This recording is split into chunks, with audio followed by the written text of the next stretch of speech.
Bon, il parlait pas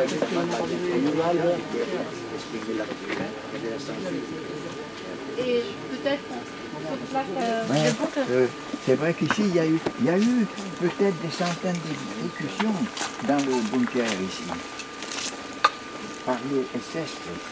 Le 15 janvier, 14 et 15 janvier, il y a eu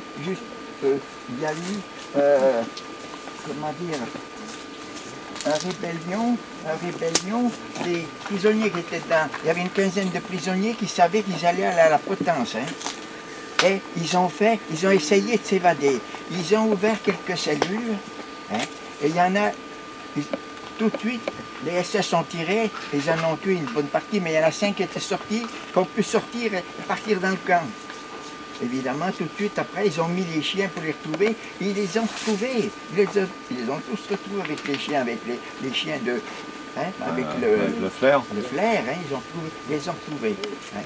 Ils ont été tous ramenés et abattus. Hein, les 15, ceux qui étaient aussi qui étaient là. Hein. Il y en avait un qui s'était jeté dans les barbelés, ben, il était pratiquement mort, hein, c'est ça. Et les barbelés étaient électrifiés. Oui, hein. c'est ça. Et alors je voudrais dire autre chose en ce qui concerne le bunker. Là. Moi je voudrais citer en souvenir de ce camarade allemand, camarade on peut dire, parce qu'il était député du Land de Prusse. Il avait le même prénom que moi, alors j'ai bien gardé son souvenir. Il s'appelait Albert Kunz. Et il a été arrêté à l'avènement du pouvoir militaire, c'est-à-dire quand il y a eu l'incendie du Reichstag, la montée du nazisme. Et là, il a fait plusieurs camps de concentration, avec d'autres déportés aussi d'ailleurs. Hein. Et il a atterri pour finir à Buchenwald, où ils ont formé l'organisation de la résistance. Il était dedans parce que c'était une personnalité quand même, hein, c'est sûr. Et lui, il a été envoyé par la résistance de Buchenwald à Dora, spécialement pour organiser la résistance. Alors, il y avait toute une hiérarchie dans la résistance. Vous savez, celui d'en bas, il ne connaissait pas celui d'en haut, ni celui qui était à peine en dessous de lui. Hein. C'était très cloisonné. Très cloisonné. Hein. Alors, lui, il était le chef de la résistance. Mais ici, il s'est produit une chose très importante. Il y avait un bloc où il y avait pratiquement presque que des Russes. Et dans ce bloc, je ne me rappelle pas du numéro, là, il s'est produit, c'était terrible pour la résistance qui s'est produite. Il y avait un Italien, il s'appelait Grosso. Grosso, hein. Il était chef de bloc dans ce bloc des Russes. Mais il sortait, il venait de France, il faisait partie du deuxième bureau. D'accord. Et là, hein, il a eu, soit dans le bloc, il y a eu une altercation avec un déporté, et il l'a frappé, le déporté, à la matraque, et il l'a foutu par terre, il l'a frappé.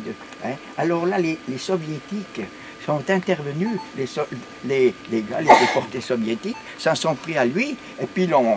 Ouais. Hein, mais il a réussi à s'échapper. Mais il n'est pas allé... Et en sortant pour prendre la porte de sortie du bloc, il s'est vendu parce qu'il ne parlait jamais le russe, il parlait toujours en italien. Il parlait jamais, mais il était italien. Son nom, c'était Grosso, mais c'était soit sa mère ou son père qui était russe. Alors il parlait très bien la langue russe.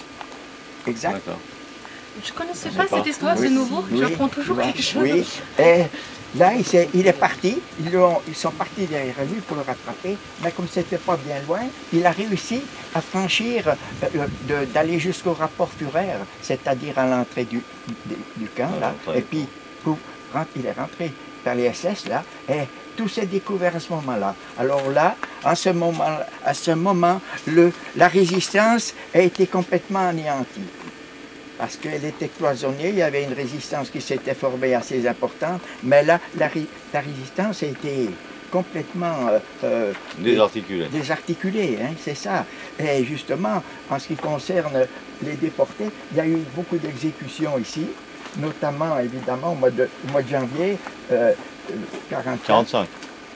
Non. 44 ou 45? Non, au mois de janvier 44. 44. Hein, oui, au mois de janvier 44.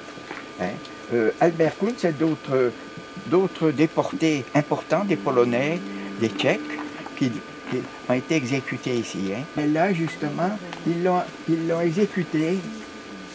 Ils l'ont exécuté et ils ont transporté son corps dans une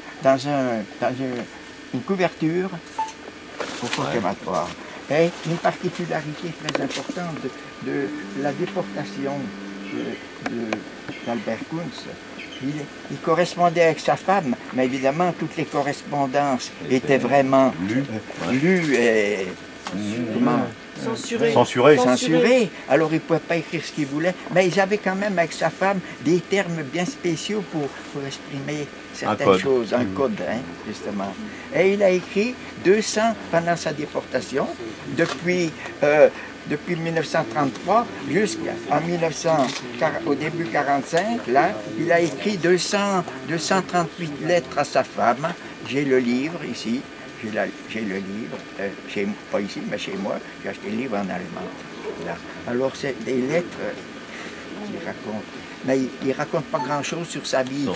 Ah ben, il ne peut pas dire, là, c'est comme ça. Ça, c'était interdit. Alors, il y a un temps, il pouvait écrire un peu, mais après, il n'avait plus droit qu'à une lettre par mois. Hein. Alors, mais en tout, il avait écrit 238 lettres à sa femme. Peut-être qu'est-ce qu'on peut encore ajouter avec Albert Kuntz, on peut toujours parler d'une personnalité, mais lui, il était vraiment, par les nazis, reconnu quelqu'un qui a le pouvoir, quelqu'un. Oui, et c'est pourquoi finalement, il était isolé, on a essayé de lui isoler, mais en plus, ce n'était pas la SS qui lui exécutait, c'était le Gestapo de Nordhausen qui est venu. C'est pourquoi c'était encore, n'était pas comment on peut dire, la vie quotidienne, c'est un peu, je ne veux pas le banaliser, mais quand même, c'était pas au niveau seulement de camp de concentration, c'était encore plus haut, le Gestapo, c'était le service secret. Il y a eu un traitement spécial.